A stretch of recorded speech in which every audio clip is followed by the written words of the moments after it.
Erupt in 261 sanctuary cities after Trump just dropped a weekend bomb on them. If you've ever spent any time around kids, you know that human nature in its pure unadulterated form pretty much does whatever it wants until pain stops it.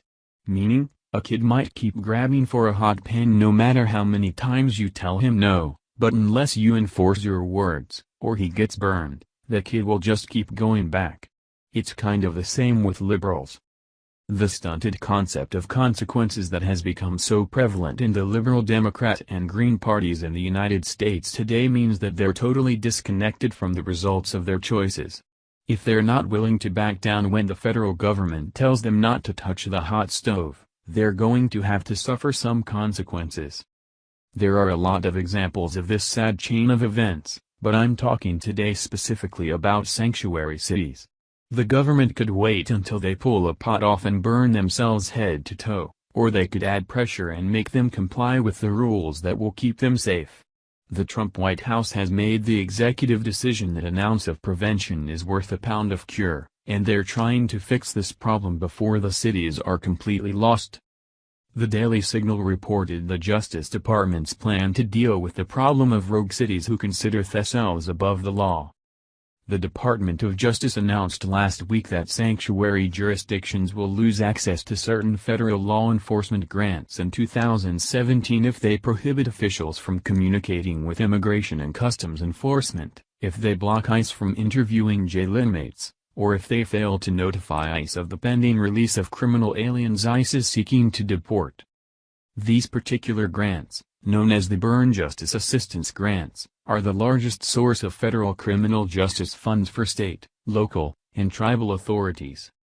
This move is helping fulfill one early promise of the Trump administration, to impose consequences on the most egregious of the more than 300 sanctuary jurisdictions. Under the new rules announced by Attorney General Jeff Sessions, these four top grant getters, New York City, Cook County, Illinois, Los Angeles, and Philadelphia, are likely to be disqualified from these grants in the future if they maintain their current policies toward ICE.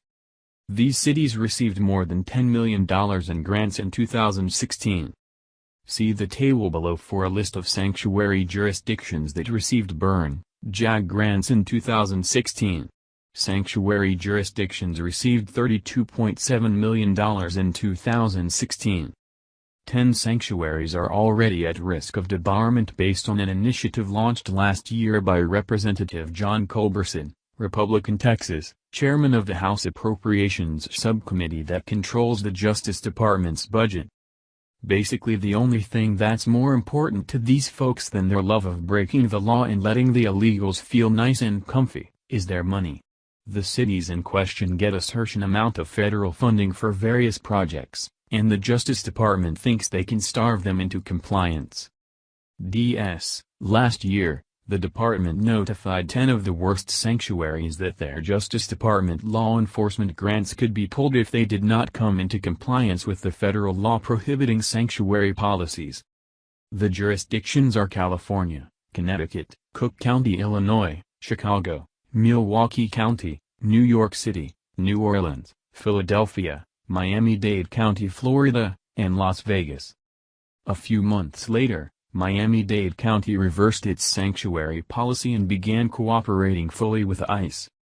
In April 2017, the Justice Department sent letters to 9 of the jurisdictions, all but Connecticut, reminding them that by a deadline of June 30, they had to send documentation of compliance with the law or lose certain funding, and potentially face clawbacks of previously awarded funding.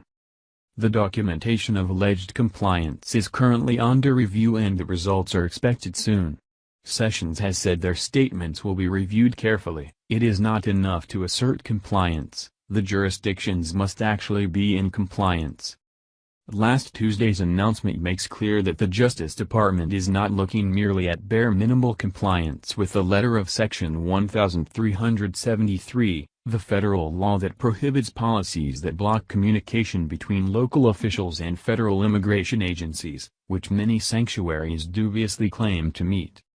It also signals that if a jurisdiction feels constrained by the legal controversies surrounding detainers, see discussion here, they can still demonstrate satisfactory cooperation by giving ICE 48 hours advance notice of criminal alien releases. The Burn JAG grants are one of 3 programs now off-limits to sanctuaries. Last year, Culberson imposed requirements for basic compliance on the State Criminal Alien Assistance Program, which offers partial reimbursement for the costs of incarcerating illegal aliens, and the Community-Oriented Policing Grant Program. How much money is at stake in the Burn JAG program? The Trump administration reportedly is seeking $380 million for the program in 2018. That's a whole lot of money, no matter who's getting or not getting it. These programs are ones that the city is going to have to answer for if they no longer have the funding for, or they'll have to make up the difference out of their already burdened budgets.